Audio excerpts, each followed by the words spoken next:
আমাদের জীবন এবং মৃত্যুর মধ্যে সংযোগ সাধন করছে আমাদের নাক দিয়ে প্রবাহিত হওয়া শ্বাস।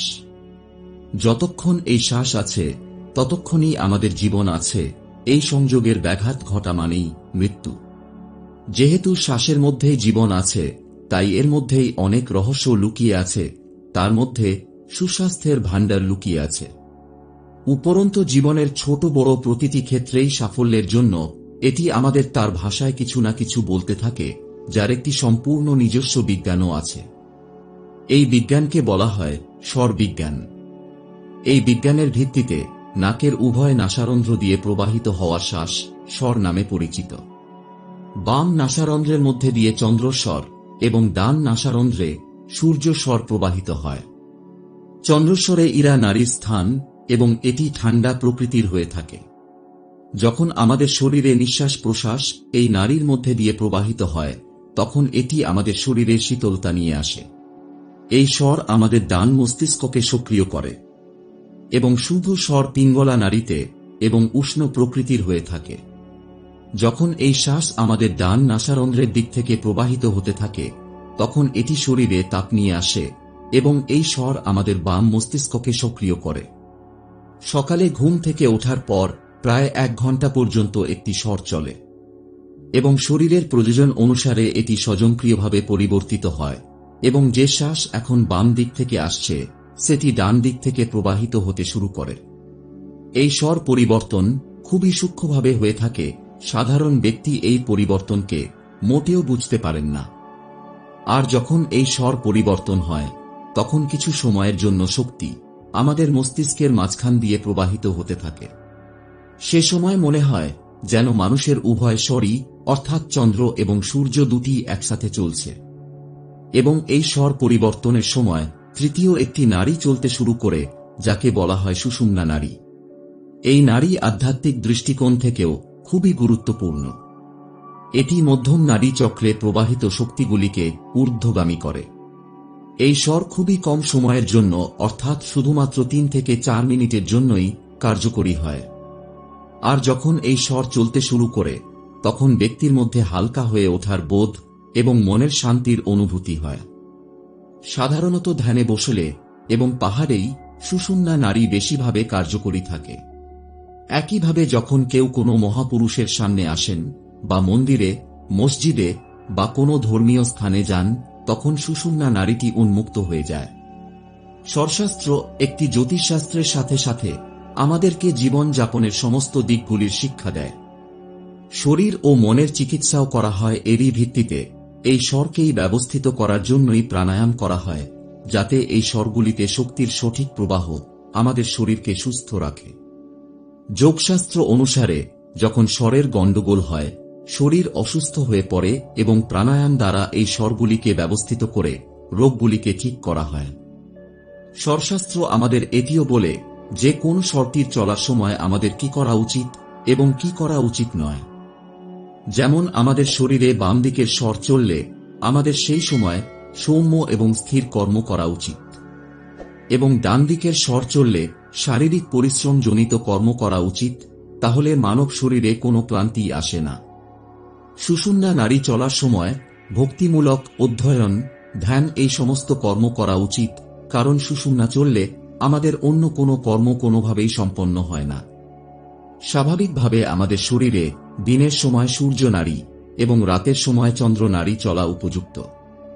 শাস্ত্র অনুসারে শ্বাসের গভীরতা এবং তার গতি আমাদের পুরো শরীর এবং মানসিক সিস্টেমকে প্রভাবিত করে, যা কিছু আমরা বাহ্যিকভাবেও দেখতে পাই। যেমন একজন মানুষের খুশি, রাগান্বিত, দৌড়ানোর সময় হাঁপিয়ে ওঠা ইত্যাদি ইত্যাদি। শ্বাসের উপরে নিয়ন্ত্রণ আমাদের ভেতরের চিন্তাকেও প্রভাবিত করে। নিঃশ্বাসের পরিবর্তনের মাধ্যমে আমাদের চিন্তাভাবনাকেও তাৎক্ষণিকভাবে পরিবর্তন করা যায়। যোগশাস্ত্র অনুসারে একজন মানুষের ভেতরের সমস্ত প্রতিভা লুকিয়ে থাকে তার শক্তি বিন্দুতে, অর্থাৎ তার 7টি চক্রে। যদি একজন ব্যক্তিকে তোমার চেয়ে বেশি বুদ্ধিমান বলে মনে হয়, তাহলে স্বাভাবিকভাবেই সেটি তার চক্রের প্রভাব, অর্থাৎ তার একটি নির্দিষ্ট চক্রটি স্বাভাবিক ব্যক্তির চেয়ে একটু বেশি সক্রিয়। ঠিক একইভাবে ষষ্ঠ ইন্দ্রিয় সক্রিয়করণ, অর্থাৎ অনেক ঘটনা বা সম্ভাবনাকে আগে থেকেই অনুভব করা। এই সমস্ত ঘটনাগুলি মানুষের আজ্ঞাচক্র বা থার্ড আইয়ের সাথে সম্পর্কিত। কিন্তু সাতটি চক্রকে কোনো মানুষই পুরোপুরি জাগ্রত করতে পারেন না। এটি কারো ক্ষেত্রে বেশি আর কারো ক্ষেত্রে কম, পার্থক্য শুধু মাত্রার। যে ব্যক্তি নিজের মনকে নিয়ন্ত্রণ করার চেষ্টা করে, আসলে সেই সব মানুষের সবচেয়ে বড় ভুল হল এটাই যে তারা সোজাসুজি তাদের মনকে নিয়ন্ত্রণ করার চেষ্টা করেন, যা কখনোই সম্ভব হয় না। এমন ব্যক্তির প্রথমে তার নিঃশ্বাসকে নিয়ন্ত্রণ করার চেষ্টা করা উচিত। মন আপনা আপনি নিয়ন্ত্রণ হয়ে যায়। আমরা মানুষরা আমাদের পঞ্চ ইন্দ্রিয় নাক, কান, ত্বক, চোখ এবং জিভের দ্বারায় জীবনকে অনুভব করতে পারি, কিন্তু এরকম অনেক গোপনীয় তথ্য এবং মাত্রা রয়েছে যা আমাদের এই পঞ্চ ইন্দ্রিয় ধরতে সক্ষম নয়। উদাহরণস্বরূপ, একটি পিঁপড়ে যত সূক্ষ্ম সুগন্ধকে অনুভব করতে পারে তা একটি সাধারণ মানুষ পারে না। একটি বিড়াল আগে থেকেই কোনো অঘটনকে অনুভব করতে পারে। একটি বাজ পাখি, যেটি অনেক উঁচু থেকেও মাটিতে ছোট ছোট জিনিসগুলিকে দেখতে সক্ষম। সেই সাথে বানর এবং অনেক পশু পাখিরা আছে যারা যে কোনো প্রাকৃতিক দুর্যোগ যেমন ভূমিকম্প, গ্রহণ, সামুদ্রিক ঝড় আসার আগেই তাদের কম্পনকে অনুভব করে ঘটনা ঘটার আগেই নিজেদেরকে লুকিয়ে রাখে। সাধারণত এই সমস্ত ঘটনার কম্পনগুলিকে মানুষ কোনোভাবেই ধরতে পারে না। তাহলে এর থেকে বোঝা যায় যে আমাদের চারপাশে এমন অনেক কম্পন এবং তরঙ্গ রয়েছে যাদের আমাদের পঞ্চ ইন্দ্রিয় দ্বারা অনুভব করা সম্ভব নয়। কিন্তু নির্দিষ্ট কিছু পশু পাখি এগুলিকে ধরতে এবং অনুভব করতে পারে, আর যদি আমরা সেই প্রাণীগুলির সম্ভাবনাগুলি পাই তবে আমরা একটি বিস্ময়কর মানুষ হয়ে উঠতে পারি। উপরন্তু সমস্ত প্রাণীর নিঃশ্বাসের সংখ্যা এবং তাদের গ্রহণের পদ্ধতি ভিন্ন ভিন্ন, তাই তাদের সকলের মধ্যে সম্ভাবনাও আলাদা। এবং আমরা যদি আমাদের মধ্যে এমন কিছু বৈশিষ্ট্য পেতে চাই তবে অনুশীলনের মাধ্যমে আমাদের শ্বাসের সংখ্যাকে কম করতে হবে এবং কমিয়ে সেই স্তরে নিয়ে যেতে হবে। বন্ধুরা, কোনো ব্যক্তির তার নিঃশ্বাসের সঙ্গে কোনো ধরনের জবরদস্তি করা মোটেও উচিত নয়, তবে বরং অনুশীলনের মাধ্যমে নাভি পর্যন্ত ভর্তি করে তাকে শ্বাস নিতে হবে। এটাকে আপনার জীবনের অংশ বানিয়ে ফেলতে হবে। এর পরিবর্তিতে যোগিক ক্রিয়ায় একটি শব্দ আছে যাকে বলা হয় নাদ। এটি এক প্রকারের ব্রহ্মাণ্ডীয় ধ্বনি যা কোনো সাধারণ মানুষের দ্বারা শুনতে পাওয়া সম্ভব নয়, কারণ এই ধ্বনি এমন কোনো ধ্বনি নয় যার উৎপত্তি কোনো জিনিসের সংঘর্ষের দ্বারা উৎপন্ন হয়। সাধারণ ধ্বনি বিজ্ঞান অনুসারে যেখানেই সংঘর্ষ ঘটে সেখানেই কম্পনের সৃষ্টি হয় এবং সেই কম্পন থেকেই উৎপন্ন হয় ধ্বনি। এবং সংঘর্ষের ফলে উৎপন্ন এই ধ্বনি আমাদের ইন্দ্রিয়গুলি অর্থাৎ কানের দ্বারা শুনতে পাওয়া সম্ভব। কিন্তু আমাদের শরীরে কিছু সূক্ষ্ম ইন্দ্রিয় অবস্থান করে যা সাধারণ অবস্থায় নিষ্ক্রিয় এবং শান্ত থাকে। কিন্তু আমরা যদি এই ইন্দ্রিয়গুলিকে সক্রিয় করতে সক্ষম হয়ে উঠি তবে আমরা সেই অনন্ত নাদের শব্দকে শুনতে পাব। এই ধ্বনি একটি অলৌকিক ধ্বনি যাকে ব্রহ্মাণ্ডীয় ধ্বনি বলা হয় এবং যা কোনোরকম সংঘর্ষের মাধ্যমে সৃষ্ট হয় না। এই ধ্বনি আমাদের ভেতরে এবং বাইরেও অবস্থিত আছে, কিন্তু যে ব্যক্তি মানসিক অবস্থার উচ্চ স্তরে পৌঁছায়নি তার জন্য এই ধ্বনিটি শুধু একটি কল্পনা মাত্র হতে পারে। কিন্তু আপনি চাইলে এই ধ্বনিকে অনুশীলনের মাধ্যমে শুনতে পারেন। এটি একটি চমৎকার অভিজ্ঞতা দেয়। তবে এখন এই প্রশ্নটি অবশ্যই আপনার মনে আসছে যে কিভাবে এই ধ্বনিকে, এই শব্দকে শুনতে পারা যায়।